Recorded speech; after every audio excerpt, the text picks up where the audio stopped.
day, everyone. Welcome to today's virtual lesson on renewable, non-renewable, and alternative energy. I'm Mica. I'm teacher Frenchie and I'm with teacher Joveliza. I hope you are all ready to dive into some exciting learning. Today, we'll explore the fascinating world of energy, focusing on renewable, non-renewable, and alternative sources. We'll delve into what energy is, its types, and their significance in our lives. At the end of this discussion, the students should be able to first identify and differentiate between renewable, non-renewable, and alternative energy source and articulate the significance of these energy sources in sustaining and enhancing our daily lives. So, what is energy?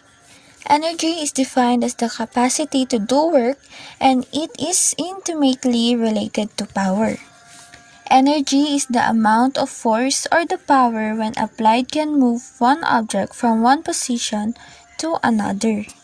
So the first type of energy is the renewable energy. What is renewable energy?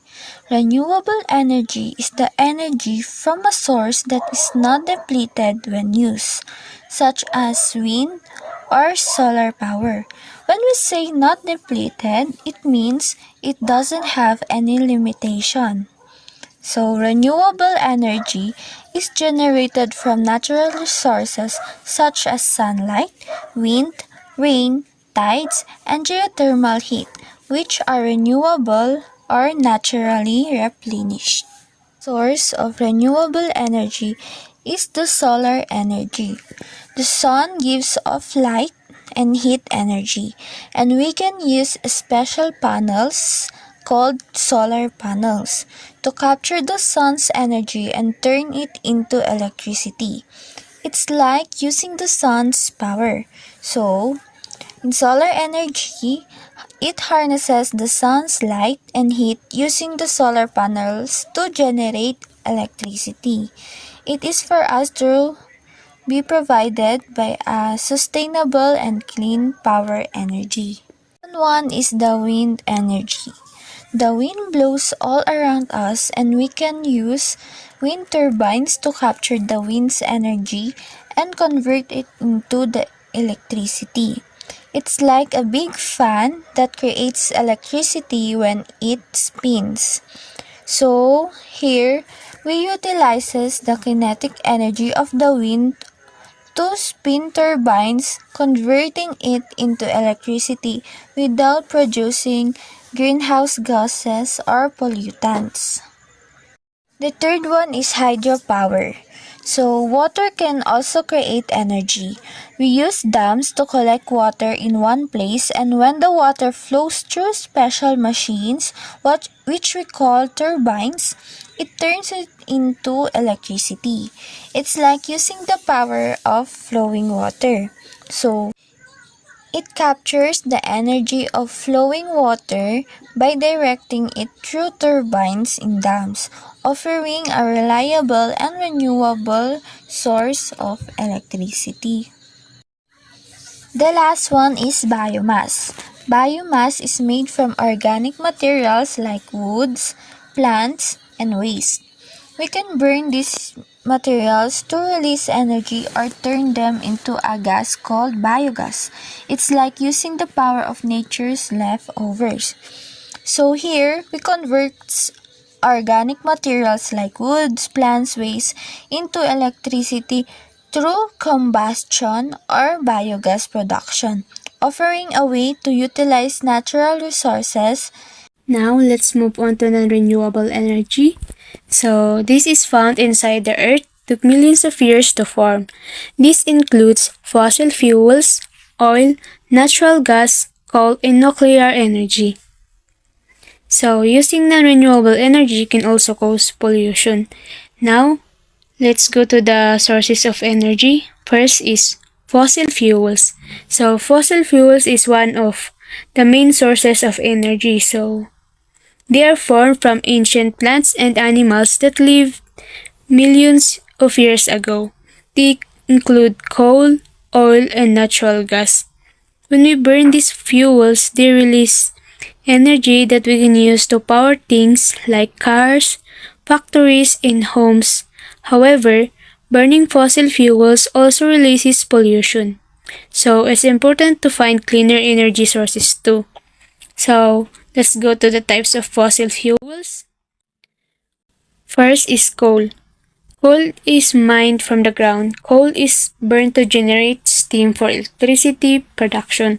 So, coal is a solid material that is burned to create heat in homes or used in power plants to produce electricity.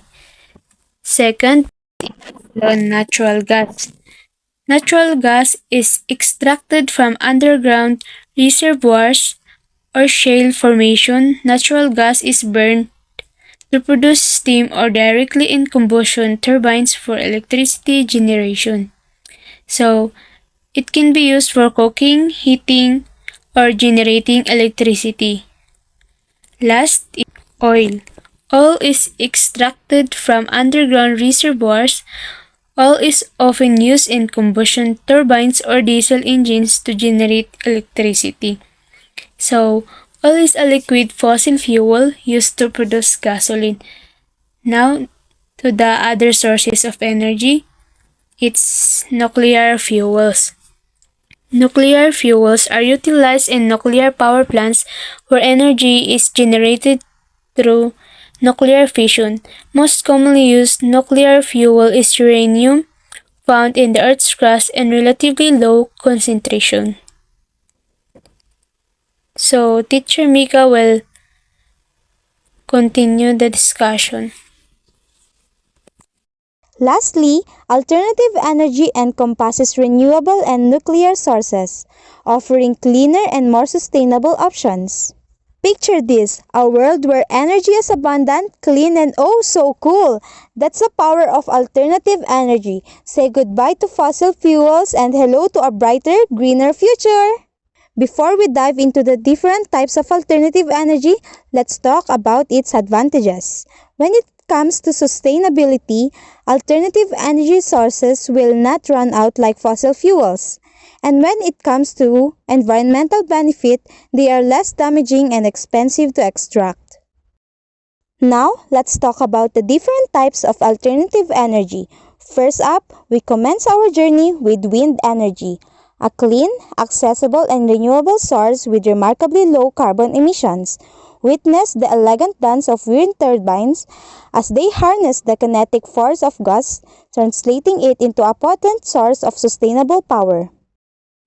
Transitioning to solar energy, we encounter a ubiquitous and renewable resource, albeit with considerations such as panel deterioration and weather limitations. Explore the transformative potential of capturing sunlight and converting it into clean, renewable electricity. Transitioning further is the nuclear energy. Due to finite nuclear material, it is not renewable and subject to ongoing classification debates. Moving on to hydrogen gas, we discover its importance as an energy carrier, yet its production is largely reliant on fossil fuels. Venturing into the realm of tidal energy, we encounter a nascent yet promising method of energy generation. Despite being in the early stages of development, tidal energy holds immense potential as a renewable and predictable energy resource.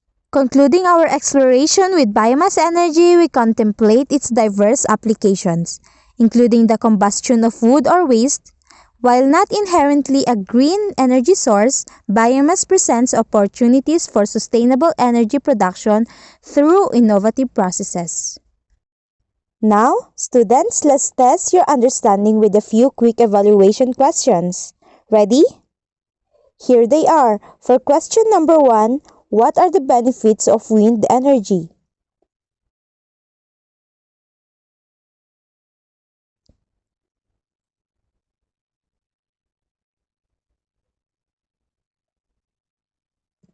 Now, for question number 2, what are the limitations of solar energy?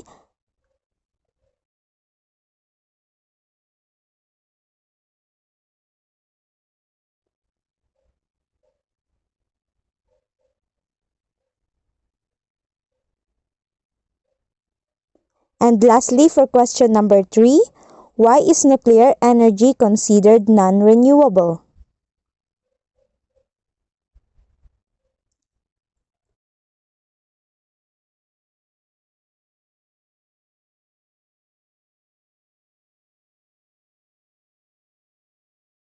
Okay, so now let's summarize what we have tackled and what we had learned just now. So we know that renewable energy sources are replenished naturally and include solar, wind, hydro, geothermal, and biomass. Non-renewable sources like fossil fuels, and nuclear energy are finite. Alternative sources are such as tidal wave, hydrogen, and biofuels offer sustainable alternatives to fossil fuel. So, these sources play a vital role in reducing emissions and ensuring a sustainable energy future. Thank you, students, for listening.